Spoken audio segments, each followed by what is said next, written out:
How does a ruler fall apart? We're not just looking at headlines today, we're using a 500-year-old playbook for power to decode a crisis happening right now. This is a chilling analysis. It starts with something you can see. According to some observers, something is visibly changing with Donald Trump. It's not happening behind closed doors. It's happening right in front of us, for the whole world to watch. These are the moments the analysis points to. Donald Trump seemingly not even noticing RFK Jr. standing right beside him, or appearing to drift off during a speech. When a ruler's focus seems to fade so publicly, it's not just an off day. It's a sign of a much deeper tremor in their foundation of power.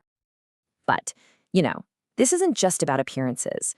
The real glitch, the real problem, is showing up in the one place a leader absolutely cannot hide: the data. The numbers are in free fall. A recent Pew poll puts Donald Trump at just 37% approval with a staggering 61% disapproving. And look closer at the key groups. Only 26% with Hispanics, 30% with young adults. In Machiavelli's world, these aren't just bad poll numbers. Oh no, these are alarm bells screaming that the very belief holding his power together is starting to shatter. So what happens when a ruler feels that belief slipping away? What do they do? Well, according to this theory, their behavior changes. It gets weird. It gets louder. It becomes a theater of desperation. Suddenly, you see this pattern of bizarre events that don't seem connected. A huge, lavish movie premiere for Melania Trump. Out of nowhere threats against a key ally like Canada. Placing Tulsi Gabbard with the FBI at an election site.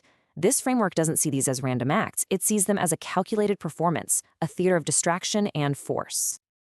And then there's this, a $10 billion lawsuit. Donald Trump is suing the IRS for reputational harm, right after fighting to keep his tax returns private. You have to understand, this analysis argues the lawsuit isn't really a legal strategy. It's a performance of grievance for an audience, a public spectacle. All of this, it feels like pure chaos, right? Random, unpredictable. But what if it isn't? What if it's actually following a very old, very predictable script? 500 years ago, Niccolo Machiavelli gave us the key to unlock the pattern behind the madness. He called it the fear cycle. And it's a predictive tool. It explains exactly how a ruler reacts when he senses he's no longer admired, no longer respected. He doesn't try to fix it. He becomes obsessed. Obsessed with appearing strong, no matter the cost. Let's just break it down. It happens in 3 stages. First, the ruler loses admiration. You see it in the polls. Second, he senses ridicule. All of a sudden, every neutral institution, the IRS, the FAA, they all start to look like the enemy. And third, he becomes obsessed with projecting strength, overcompensating with wild shows and threats of punishment. So if we apply this framework, that IRS lawsuit looks completely different. It's not about winning in court, it's narrative warfare. The goal is to paint the state as the bad guy and himself as the victim. It fits the pattern perfectly. If a ruler can't be admired, the next best thing is to have enemies everyone can see. But this kind of behavior, it doesn't just happen in a bubble.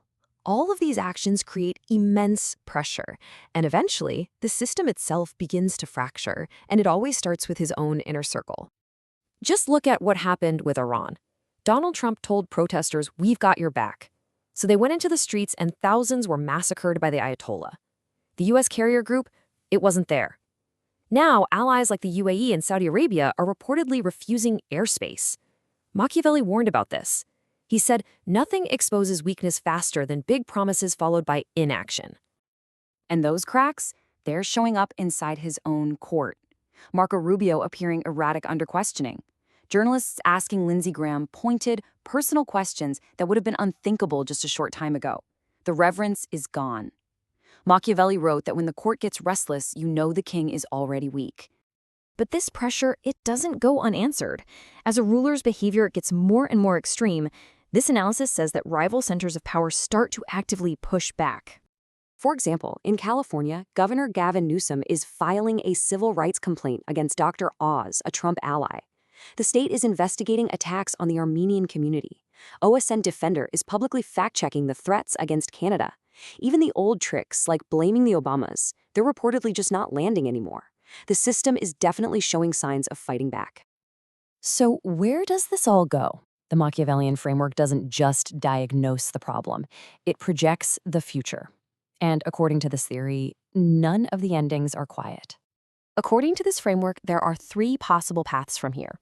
The first is consolidation. Power becomes centralized, and all institutions are chained to the ruler's will. The second is fracture. The whole system breaks apart under the strain. And the third, and maybe the most dangerous, is overreach, where a desperate ruler makes a huge gamble that he just can't walk back. You know, Machiavelli never asked if a ruler was a good person. He only asked if the people understood the game being played. So the question this analysis leaves us with isn't just whether the prince is weakening, but whether we recognize which path we're on before it's too late.